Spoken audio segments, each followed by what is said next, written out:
Le cercle RH pour parler des restructurations. Alors c'est un mot qui balaye l'actualité depuis presque 30 ans. On en parle beaucoup, ces entreprises qui ferment, qui se restructurent, qui ferment leurs portes ou qui se transforment. Et récemment, on a parlé de Duralex, repris dans une scope. On a parlé de Brandt, toujours dans le Loiret d'ailleurs.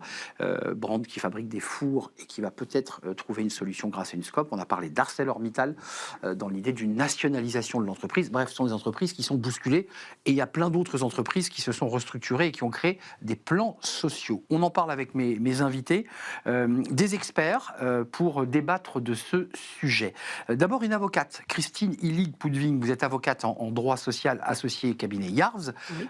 Et vous accompagnez les entreprises dans l'accompagnement d'un PSE, tant sur le plan juridique, mais on parlera aussi du plan émotionnel, de l'impact aussi sur la santé des dirigeants, et on parlera de la santé des salariés. Avec nous, Nadia Godban, ou Godban peut-être ? Godban. Je suis ravi de vous accueillir, chère Nadia, ex-DRH chez Jennifer. Vous avez traversé 3 PSE. Oui. Quand on est DRH, vous qui nous regardez, vous voyez ce que ça veut dire, de pression, de difficulté. Et on en parlera avec vous sur, je dirais, l'impact que ça peut provoquer aussi sur une DRH et sur la complexité juridique d'un PSE, parce qu'il faut quand même être très très fort en droit pour comprendre comment ça marche. Et avec nous, Christian Lambert. Bonjour Christian. Bonjour. Vous êtes le vice-président stratégie relations sociales, c'est Schneider Electric. Très très grande et belle entreprise. Et c'est vous qui êtes en charge d'organiser le dialogue social au sein de l'entreprise. Et donc, peut-être, alors Schneider n'a pas de PSE en vue. En cours, si. En cours. Un PSE en cours. Dans une filiale. Ouais. Dans une filiale que vous gérez donc. Exactement, tout à fait. Comment ça se passe ? Racontez-nous, parce qu'on mettons les pieds dans le plat. Puis Caroline est avec nous, puisqu'elle était au début de l'émission. Caroline de Senneville, journaliste, décideur RH, et qui a travaillé dans le cadre d'un guide sur les meilleurs cabinets d'avocats et le classement des meilleurs cabinets, justement sur le dossier. Interroger Christian et Jennifer. Et vous êtes dedans. Comment ça se passe au quotidien là ? C'est une épreuve quand même. Alors peut-être juste un peu de contexte côté Schneider Electric. Donc nous sommes un groupe de 160 000 collaborateurs dans le monde, dont 15 000 en France, donc répartis sur environ 25 entités sur le territoire France.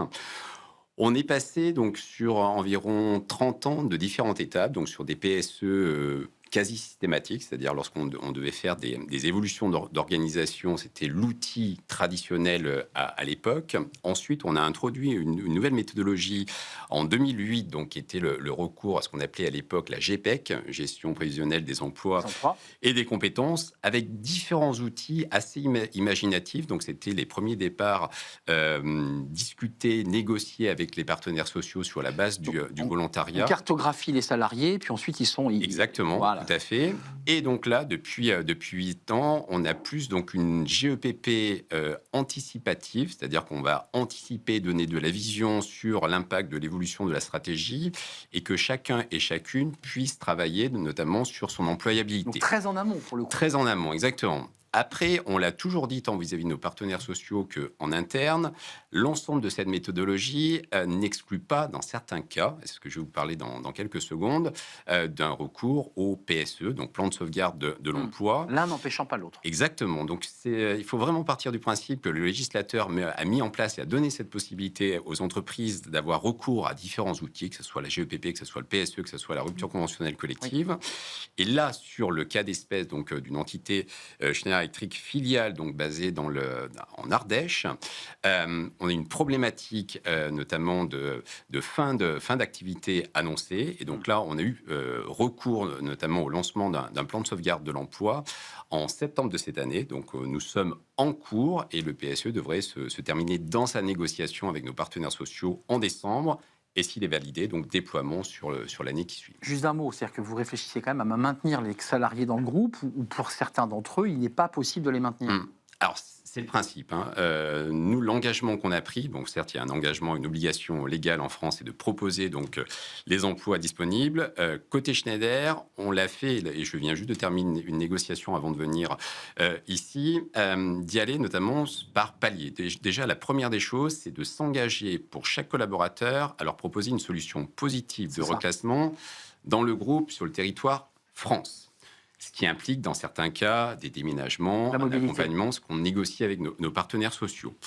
L'autre point, et ça a été une innovation, et donc là, on réutilise un système qui avait fait ses preuves il y a 3 ans, vu qu'on avait déjà fait un PSE il y a 3 ans, ce qu'on appelle de négocier au rang du groupe un système d'accord de rocade, c'est-à-dire que des J'avais dit gens... court, Christian, quand même. Hein. Je vais faire Voilà, mais allez-y, hein. N'hésitez pas. Le thème est passionnant. Oui, bien sûr, donc là, vous êtes lancé sur une sorte de grand toboggan. En un mot, l'idée, c'est que vous accompagnez, en tout cas, autant que faire se peut, les collaborateurs. Exactement. Et je vous redonne la parole, évidemment, Christian, ça va sans dire. Nadia, juste, vous l'avez vécu à travers 3 PSE. Alors, j'ai le sentiment qu'ils sont des PSE un peu différents de celui qui est évoqué sur de l'anticipation, sur des marchés qui se transforment. Comment vous l'avez vécu, vous, je dirais, dans votre chair, humainement et après, on parlera un peu de technique, parce qu'il y a quand même pas mal d'enjeux techniques. Oui, 3 PSE, c'est à chaque fois un nouveau combat et un nouveau PSE. Le premier PSE que j'ai vécu, c'était dans le cadre de la sauvegarde de compétitivité sur un réseau de magasins, en fait. C'est du retail, Jennifer. C'est du retail, Jennifer, effectivement. Donc des magasins qui n'étaient plus performants, qui cannibalisaient d'autres. Donc c'était une vingtaine de magasins, 66 collaborateurs. Donc on était dans la sauvegarde de compétitivité. Ça n'a rien à voir avec ce que j'ai pu vivre sur les 2 derniers. Un PSE dans le cadre d'un redressement judiciaire. Et le dernier, dans le cadre d'une liquidation, où là, c'est vraiment douloureux d'accompagner. Oui, c'est très dur. C'est un deuil collectif, en fait. Bien sûr. Parce qu'on ferme une entreprise, et c'est un PSE pour l'ensemble de ceux qui n'ont pas été repris. Donc, dans lequel vous êtes intégré et vous tirez la porte en éteignant la lumière. Exactement. C'est ça. Vous êtes les derniers à partir, l'équipe RH. Et vous disiez dans vos interviews que vous aviez monté une chaîne de messagerie pour l'ensemble des personnes concernées pour pouvoir se soutenir. Tout à fait. On a encore ce groupe WhatsApp qui existe. C'était WhatsApp. Oui, c'est ça. Et qui s'appelle Jennifer Forever pour ceux qui ont voulu y rester. Et on garde encore le lien pour partager encore ensemble. Donc il en reste à la fois du lien social, puisque c'est un peu l'objet du sujet, du lien social externe, mais aussi une souffrance. On voit quand même que c'est lourd. C'est lourd. Il faut en sortir. Il faut en sortir, c'est un deuil, hein, donc c'est exactement ça. Hein, c'est vraiment, et c'est un deuil collectif qu'on a vécu et traversé ensemble, et on est à différentes étapes de cette courbe du deuil. Oui, c'est quelque chose que je ne souhaite à aucun DRH en tout cas. C'est vrai. Quand on parle à des DRH en off lors de déjeuner, ils vous expliquent la lourdeur, ou des personnes en charge des relations sociales, la difficulté humaine aussi que représente d'accompagner. On les connaît, on n'a pas envie qu'ils s'en aillent pour certains, et il va falloir accepter cela. Vous, l'avocate, il y a l'enjeu juridique, évidemment, c'est du conseil juridique à travers toutes les options évoquées tout à l'heure par Christian Lambert. Il y a plusieurs outils sur la table. Ça, c'est la première étape, j'imagine, leur donner les bons outils. Puis après, il y a un soutien quoi? Psychologique, il y a un soutien stratégique. C'est quoi le rôle de l'avocat dans le PSE? Alors, ça dépend de l'équipe que vous avez en face de vous. Hein. Si vous Son avez niveau des technique. Oui, parce que si vous avez des personnes qui ont déjà fait des PSE, ça va être plus simple, ils connaissent l'exercice. En revanche, si c'est la première fois, il va y avoir un travail de formation qui va être long, parce qu'il faut assimiler, lire un PSE. La procédure. C'est long à comprendre les mécanismes, oui, toute la procédure, tout expliquer. Donc, il y a un travail de formation en amont qui va être plus important que si vous avez en face de vous une équipe qui maîtrise le sujet. Donc, ça peut vraiment... Moi, c'est ce que j'explique à mes clients. Chaque PSE est différent. C'est une histoire différente à chaque fois. C'est une histoire différente à chaque fois. C'est le même cadre, mais il y a une histoire dedans. C'est le même cadre juridique. Il faut rester très humble. Et effectivement... c'est long et fastidieux quand même. C'est long et fastidieux en phase de préparation. Mais c'est long aussi une fois qu'on démarre, puisqu'il y a une procédure d'information-consultation du CSE qui va durer entre 2 et 4 mois. C'est ça. Puis, il y a la période, une fois que vous avez la validation ou l'homologation de la DRITS, vous allez mettre en œuvre. Et là aussi, c'est pas facile. Sans compter les recours possibles qu'a le CSE pour demander des expertises ou contre-expertises. Nous sommes d'accord. Ça, les expertises, elles sont de droit et elles sont normal, quasi toujours demandées. Moi, je ne connais pas un PSE où on n'a pas eu d'expertise, mais à la rigueur, c'est bien. Hein.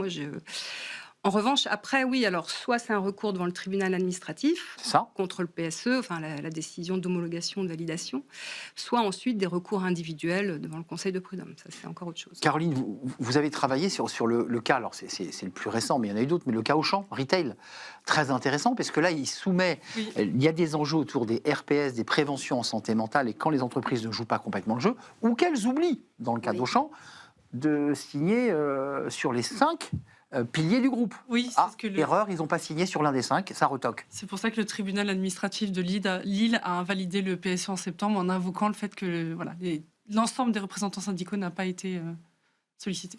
Les enjeux RPS, parce que ça c'est un sujet qui rentre, RPS et prévention RPS, parce que c'est intéressant, les RPS existent depuis longtemps, la prévention est un peu plus récente.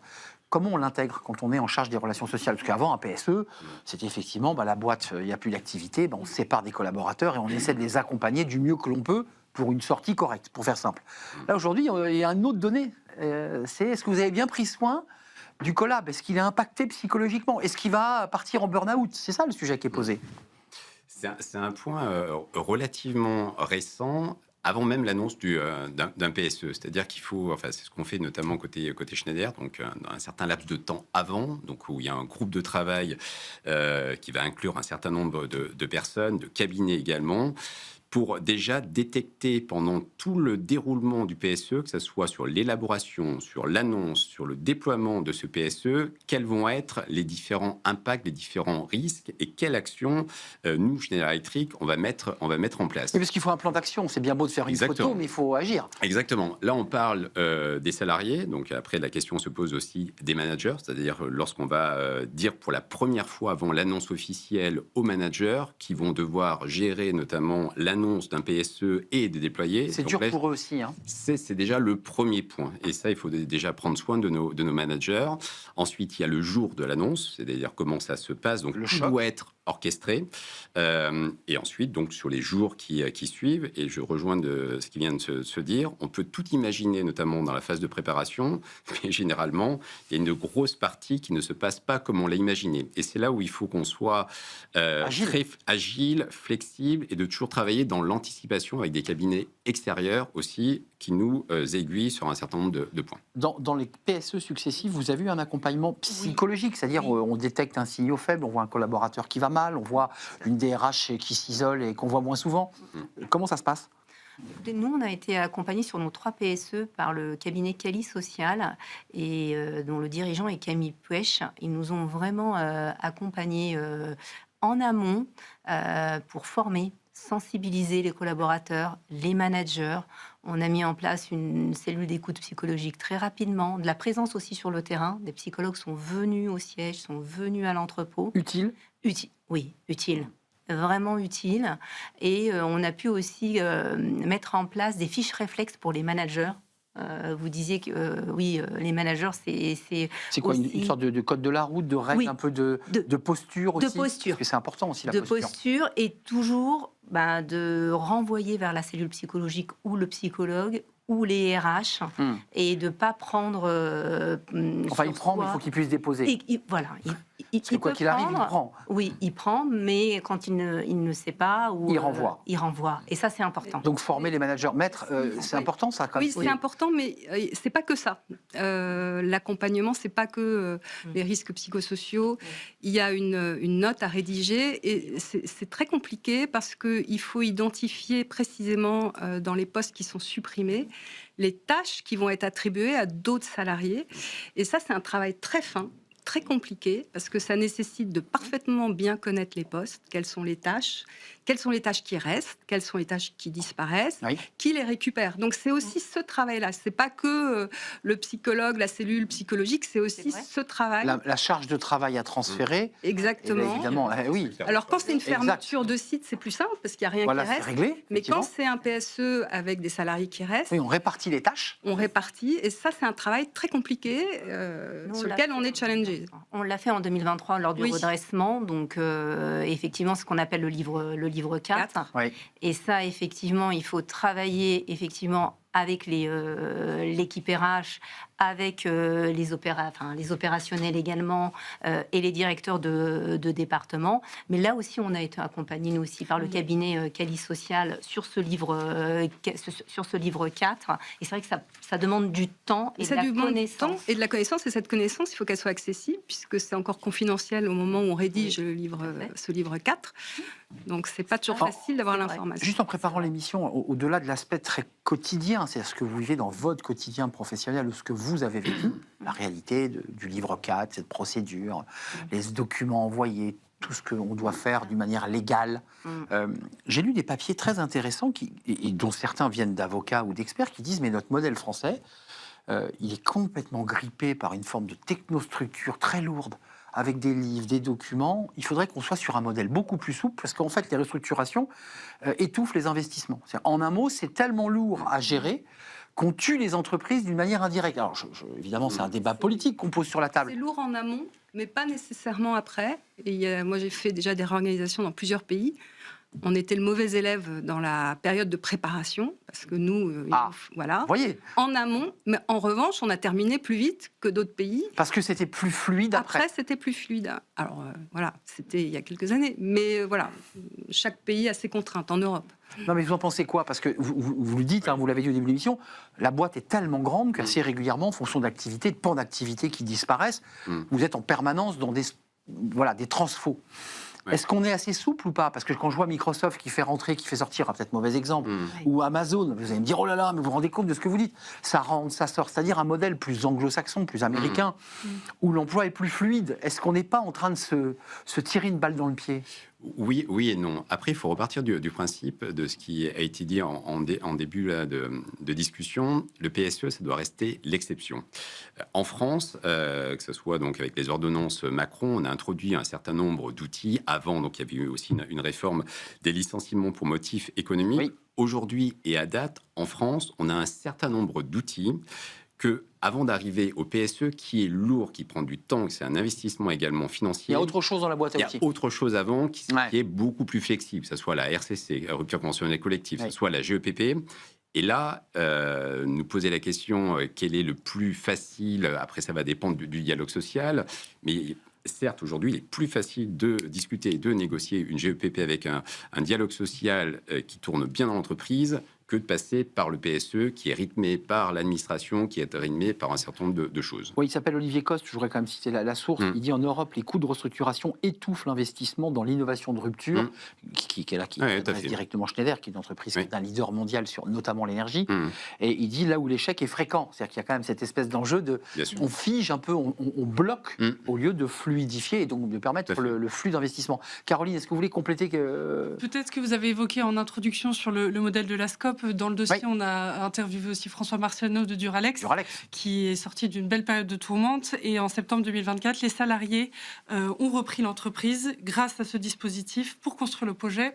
En tout, il y a 148 salariés qui ont adhéré en échange d'un investissement de 500 €. Brandt est sur la même pente dans le Loiret, avec la même stratégie, région, département, avec un peu d'aide de l'État et une SCOP. Et ils sont en train de remonter la pente et ils ont notamment lancé récemment une levée de fonds qui a explosé le plafond en très peu de temps, pour pouvoir relancer un peu les outils de production. Donc c'est un beau succès. En 15 jours, je crois qu'ils ont atteint les 3 millions. En 48 heures, ils ont atteint plus de 19 millions d'euros. 19 millions, mais je crois qu'ils ne peuvent en utiliser qu'une partie. Oui, que 5. Parce que 5 millions. Qu'est-ce que vous en pensez, maître? Alors vous allez me dire, mon métier, c'est d'accompagner les PSE. Si vous me cassez les PSE, j'ai plus de métier. C'est assez exceptionnel et c'est très positif, effectivement. C'est vrai que ce n'est pas le cadre dans lequel on a l'habitude d'intervenir. Mais c'est une belle... on va voir sur la durée ce que ça va donner après, mais... On vous sent, sans le dire, avoir quelques doutes sur le modèle de la SCOP. Non. L'idée que les salariés sont actionnaires. Qu'est-ce que... Non, j'ai pas de doute. Encore une fois, je l'ai pas pratiqué, donc j'ai pas de recul réellement. C'est pour moi, assez exceptionnel, mais je trouve ça effectivement très positif. Il faut rappeler que sur le dossier Duralex, la CGT n'avait pas validé. J'en ai parlé à la première secrétaire de la CGT il y a quelques temps, et elle m'a dit la CGT ne validait pas. Parce que pas de certitude de rentabilité et entreprise vieillissante sur le plan de l'organisation. Comment vous regardez, vous, l'après, là? Parce que vous nous avez parlé d'un deuil, vous êtes sorti de votre deuil, excusez-moi de passer de Duralex à votre vie personnelle, mais on sent que vous êtes affecté par ce qui s'est passé. Ça y est, c'est derrière, et là, vous êtes tourné vers devant? Oui, je suis tournée vers l'avenir. Après, je n'oublie pas, parce que c'est quelque chose dans une carrière quand même qui marque. Et qui fait grandir aussi, d'une certaine manière. Et qui fait grandir, on apprend énormément. Et du coup, je suis tournée bien évidemment vers l'avenir, parce qu'il faut rester positif et qu'il y a encore du travail et de belles années, j'espère, encore devant moi. Caroline, juste avant de nous quitter, rappelons le guide, parce que c'était intéressant le travail que vous avez effectué. Oui, sur le guide le classement des meilleurs cabinets d'avocats. C'était un dossier dans le cadre de notre guide 2025 des relations sociales et droits du travail. Qu'on peut trouver En ligne, sur notre site de leadersleague.com, on a tous les classements de ce guide et le dossier sur le site de Décideur RH. Avant de nous quitter, Christian Lambert, tout à l'heure je vous ai interrompu comme ça en plein vol et je m'en excuse encore, mais la fin pour vous, c'est quoi? C'est la fin de ce PSE dont vous avez parlé en province, c'est quoi? C'est dans 6 mois? Vous dites, voilà, j'ai encore 4 mois de tunnel. Oui. Non, de toute façon, les négociations se terminent le 18 décembre. Ça, c'est date butoir. C'est date butoir, c'est issu d'un accord de méthode qu'on a négocié et signé avec l'ensemble des partenaires. Les négos, c'est quoi? C'est les indemnisations, c'est la manière dont ils vont être indemnisés pour partir. C'est quoi là, le cœur de la négo? C'est très large. Une négociation d'un PSE, ça peut être, enfin, je prends l'exemple de Schneider Electric, ça va être des mesures, ce qu'on appelle d'âge, c'est-à-dire d'accompagner les collaborateurs les plus âgés, dit autrement, c'est un système de pré-retraite. Ça va être l'accompagnement géographique, des gens qui vont déménager, des conjointes où il faut accompagner et retrouver un travail.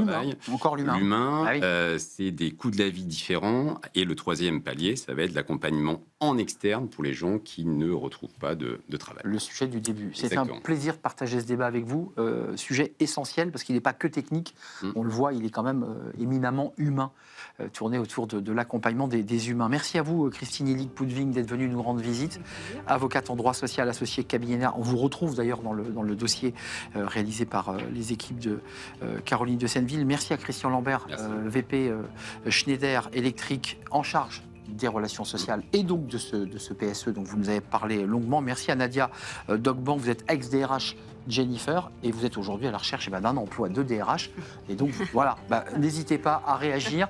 On a été très heureux de vous accueillir et merci à vous, chère Caroline de Senneville, de partager cette émission avec moi. Merci à vous. Chaque semaine. Merci à vous, merci à Nicolas Juchard, on est très en retard, il va me tirer les oreilles. Merci à la réalisation, merci à Paul au son et merci à Charles à la réalisation. Merci à vous pour votre fidélité. Je vous dis à très bientôt. Bye bye.